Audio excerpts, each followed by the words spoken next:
Gospel according to Luke, the 10th chapter. Now as Jesus and his disciples went on their way, he entered a certain village, where a woman named Martha welcomed him into her home.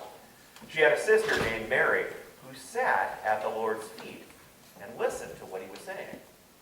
But Martha was distracted by her many tasks. So she came to him and asked, "Lord, why do you not care that my sister has left me to do all the work by myself? Tell her then to help me." But the Lord answered her, "Martha, Martha, you're worried and distracted by many things. There is need only for one thing. Mary has chosen the better part, which will not be taken away from her." This is the gospel of the Lord. Thanks be to God.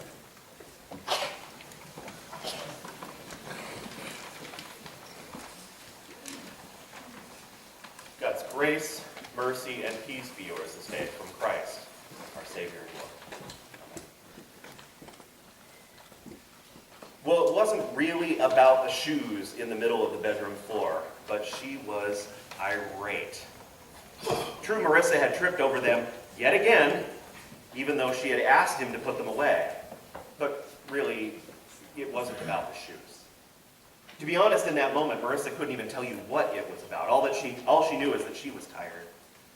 3 stores, dry cleaners, dog groomers, soccer field, car wash, all she knew was that she was exhausted.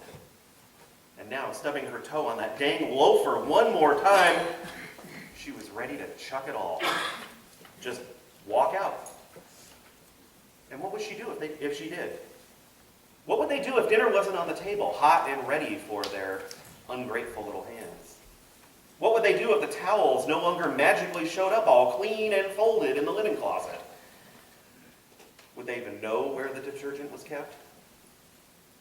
What would they do if she just walked away? Well, then a tear appeared at the corner of her eye as she came up with an even worse thought.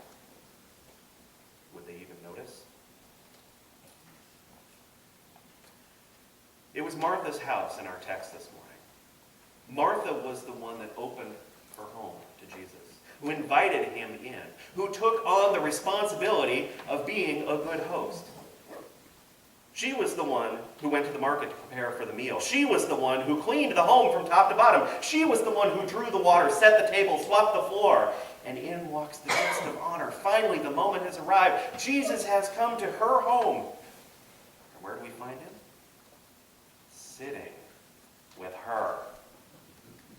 With Mary. The only reason Mary is there is to help with all the work that needs to be done. Martha told Mary she could be there because there was so much work.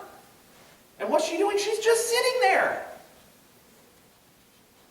Sometimes to help draw out the significance of a text, we need to imagine ourselves there and maybe fill in a few details that aren't specified in the text itself. And maybe even it's helpful to follow the story a little further through and imagine where it might go after the moment that's recorded. So there she is. There's Martha slaving away, frantically trying to prepare dinner. You can just imagine it. Wondering what in the world Mary is doing. She's obviously not helping. Martha is overhearing conversation about travels, about miracles, about God's incredible work. And there she is, working on the food, wishing she could be part of that conversation, feeling really frustrated. You can imagine that at a certain point, it could get to be a little too much. That she gets to that point where she can't take it anymore. What would happen if she just walked out? Our text doesn't tell us that she does that, but what would happen if that frustration just became too much? What would happen if she had walked away in that moment? You can only imagine that Jesus would notice instantly that she was gone. And you know, there are times when people need to leave to cool off, and when you let them go, take a moment. There are times when you need to follow. And I think Jesus would go to follow her, because that's what Jesus does. He comes to find us. Always comes to find us.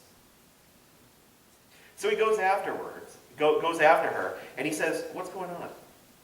Martha, I'm here to visit with you, and you've walked away, and I'm concerned about you. I can see that you're upset. Martha,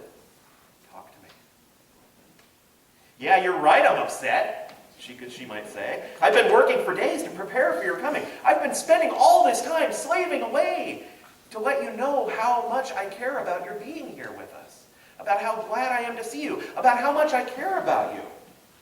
And you're sitting there visiting with her, with Mary. And what's she doing? She hasn't done anything. She didn't go to market. She didn't splurge on those extra ingredients to make a special meal for you while you're here.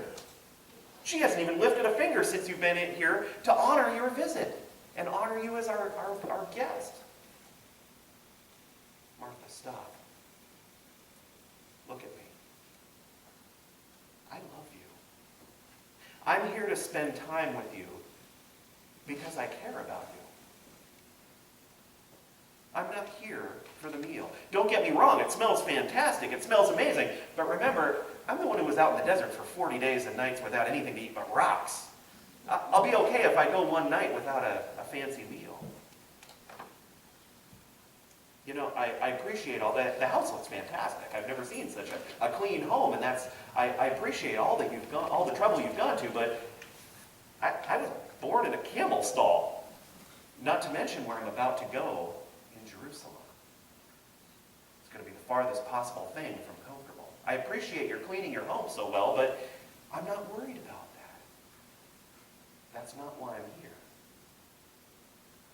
Martha, you don't have to prove to me that you care about me. And you don't have to try to earn my affection. I'm here because I love you. And I love you because you're you.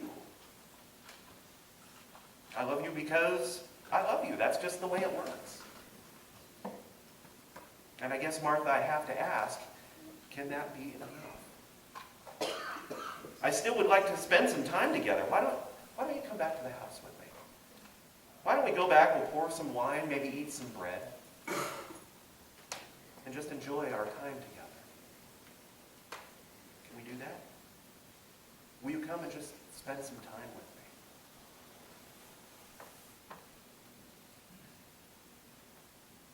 I think really it begs the question of the Martha in all of us that is so worried about all of those responsibilities, all of those tasks, that's so worried about looking good and doing right.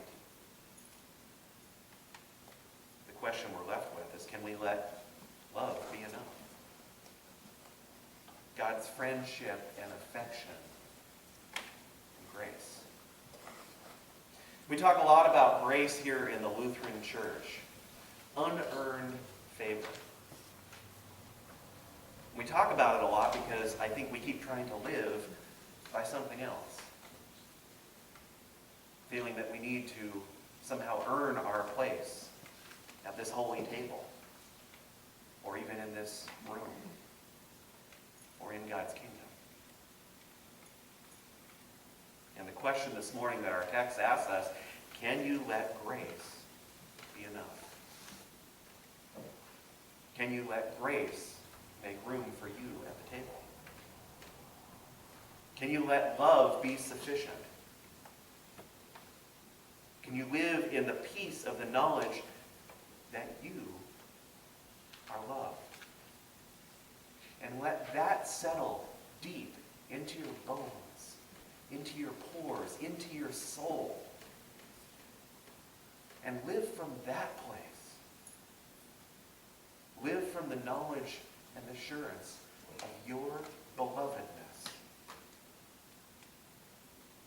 That which God calls the better way. Today, may you know this love, this grace, this peace, without question. May you know that it's true, and start from this place in every conversation, in every interaction you have this week. And end every exchange, every venture in that same place